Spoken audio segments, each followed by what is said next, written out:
ठीक है। इसमें कहा इसने कि इसमें एडवाइस की पार्ट्स को चेंज करो, पार्ट्स ऑफ स्पीच को चेंज करो। एडवाइस क्या है? ये नाउन है, इसको चेंज करना है किसमें? वर्ब में। पॉइंट।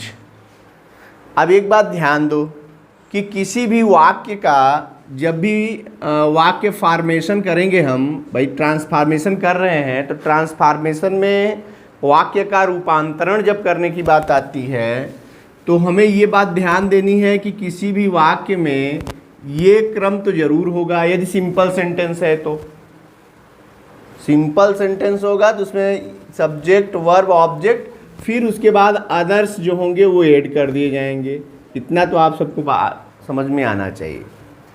खैर, हमारे सामने जो वाक्य है, चूंकि हम बात कॉम्प्लेक्स सेंटेंस की अभी नहीं करेंगे क्योंकि ये कॉम्प्लेक्स में भी हो सकता है, कंपाउंड में भी हो सकता है। आपको ये मना नहीं किया जा रहा है कि ये जो है सिंपल है तो आप सिंपल में ही बनाइए, लेकिन ये कहा जाएगा कि सेंटेंस को चेंज करते समय इसका अर्थ नहीं बदलना चाहिए, ये ध्यान देना है। भले ही ये सिंपल है, आंसर आपका कॉम्प्लेक्स में बन जाए, आंसर कंपाउंड में बन जाए, मीनिंग नहीं बदलनी चाहिए। फिलहाल यहाँ जो हम देख रहे हैं कि यहाँ इसने कहा कि ये एडवाइस किस प्लेस पर है? देख रहे हो, ऑब्जेक्ट के प्लेस पर है, क्योंकि ऑब्जेक्ट दो होते हैं ना, एक होता है डायरेक्ट ऑब्जेक्ट और दूसरा होता है इनडायरेक्ट ऑब्जेक्ट।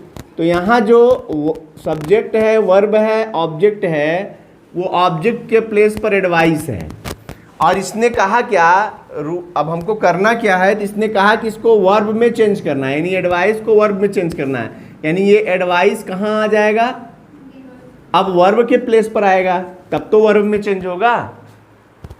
वर्ब में चेंज करने का मतलब हुआ, भाई ये बात पहले ही जान लो कि एडवाइस नाउन है और इसका जब वर्ब बनाओगे तो ये होता है एडवाइस, SE हो जाता है, तो ये वर्ब हो गया। इसके माने होता है सलाह देना और इसका मतलब होता है सलाह। तो अब ये एडवाइस इसमें बदलना है, तो ये नाउन था इसलिए ऑब्जेक्ट के प्लेस पर था, क्योंकि नाउन ऑब्जेक्ट के प्लेस पर होता है, ठीक है। और अब ये जब आएगा तो ये कहाँ जाएगा? ये वर्ब के प्लेस पर जाएगा, तो ये गेव कहाँ चला जाएगा? तो आपको ये बात ध्यान में रखनी है कि गेव और एडवाइस जब दोनों को मिला देते हैं तो एडवाइस ही बनता है। यानी अब इसमें हमें कुछ अलग से करना नहीं है, बस इसको इसमें बदलिए। और ये पास्ट इंडेफिनिट टेंस का वाक्य है, तो इसे भी पास्ट इंडेफिनिट टेंस यानी वर्ब के सेकेंड फॉर्म को बनाइए और लिख दीजिए। तो ये हो गया ही एडवाइज्ड मी। अब ये एडवाइज्ड हो गया, एडवाइज्ड माने होता है सलाह देना, चूंकि देना आ गया इसी में इसलिए गेव भी हट गया, एडवाइस भी हट गया और ये वर्ब के प्लेस पर आ गया। दोनों का अर्थ सेम ही निकलेगा। उसने मुझे सलाह दी और उसने मुझे सलाह दी, मीनिंग सेम है ना। बस करना क्या था?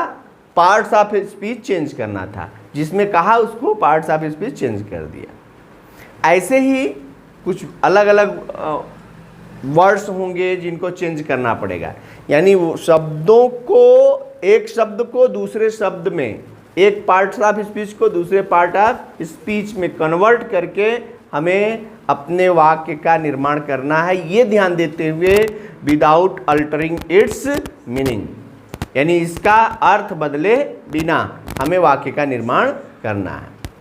ब्यूटी को लिया है और ये जो है ब्यूटी को चेंज करना है वर्ब में, तो ब्यूटी का वर्ब क्या हो जाएगा पता है? ब्यूटीफाई। क्या हो जाएगा? ये वर्ब है। ब्यूटीफाई माने होता है सुंदर बनाना। ब्यूटी क्या है? नाउन है। ब्यूटी क्या है? नाउन है। और नाउन से क्या बनाना है? वर्ब।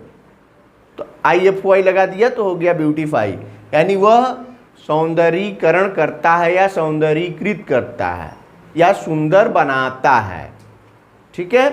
अब इसको वर्ब के रूप में रखना है कहाँ? अब चूंकि इसमें वर्ब कौन है, चूंकि वर्ब के प्लेस पर ही आना है, इसलिए हमको देखना पड़ेगा कि वर्ब कौन है। तो यहाँ वर्ब कौन है? इज। इसको हटाना पड़ेगा। इज किस टेंस को इंगित करता है? प्रेजेंट इंडेफिनिट टेंस को।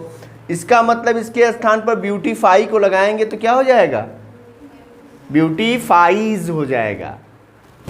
अब देखो जरूरी नहीं है कि केवल इसको चेंज करने के लिए कह रहा है तो हम इसी को चेंज करेंगे। अब इसको यहाँ रखना है, इसको यहाँ रखने से यदि कोई शब्द को बदलना पड़े तो दूसरे भी शब्द को बदला जा सकता है। जैसे यहाँ देखो, अब जब तक हम सब्जेक्ट चेंज नहीं करेंगे वर्ब यहाँ बैठेगा नहीं, तो हिज का सब्जेक्ट हो जाएगा ही और ब्यूटी का हो गया ब्यूटीफाई, ब्यूटीफाइज। अब चूंकि ही के साथ सिंगुलर नंबर है तो ही ब्यूटीफाइज। अब इसको ले जाकर ऑब्जेक्ट में रखना पड़ेगा, ही ब्यूटीफाइज हिज नरेशन। अब ये ऑब्जेक्ट बनाना पड़ा, यानी जो सब्जेक्ट था उसको ऑब्जेक्ट बनाना पड़ा केवल इसको वर्ब के प्लेस पर रखने के लिए। ठीक है। इसी तरह दूसरा कह रहा है एडजेक्टिव बनाइए। क्या बनाइए, एडजेक्टिव बनाइए। एडजेक्टिव कैसे बनता है, ब्यूटी का एडजेक्टिव बताइए, ब्यूटीफुल। ब्यूटी का एडजेक्टिव ब्यूटीफुल होता है ना वर्ड, यानी ब्यूटी एक वर्ड है जो नाउन है, ब्यूटीफुल क्या है, एडजेक्टिव है। अभी वर्ब बनाया ब्यूटीफाई, यानी वर्ब बन गया। तो यहाँ ब्यूटीफुल यानी अब ऐसा सेंटेंस क्रिएट करेंगे जिसमें ये एडजेक्टिव बन जाए और वाक्य का अर्थ भी ना बदले। तब क्या हो जाएगा, तो सब्जेक्ट हो गया हिज नरेशन,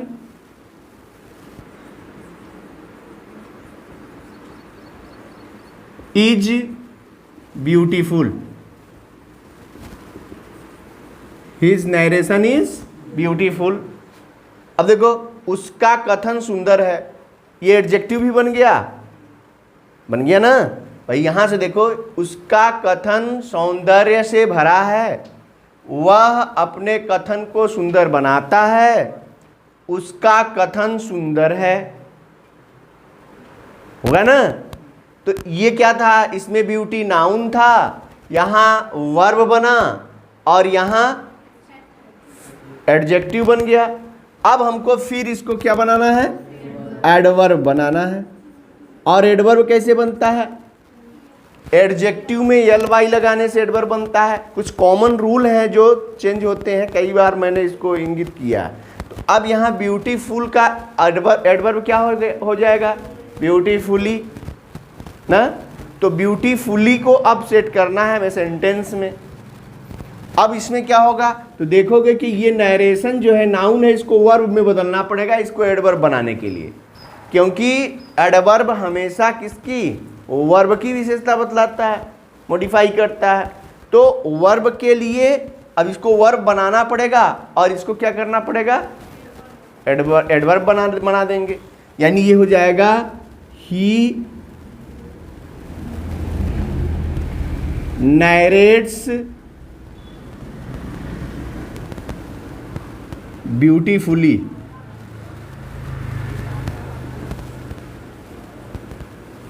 हुआ, ही नरेट्स ब्यूटीफुली, वह सुंदरता पूर्वक वर्णन करता है।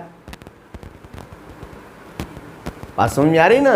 यानी सब में क्या हुआ, देखो यहाँ ये ब्यूटी था, ये नाउन, तो इसको वर्ब बनाया, ब्यूटीफाइज हो गया, और यहाँ एडजेक्टिव हो गया, और यहाँ एडवर्ब हो गया।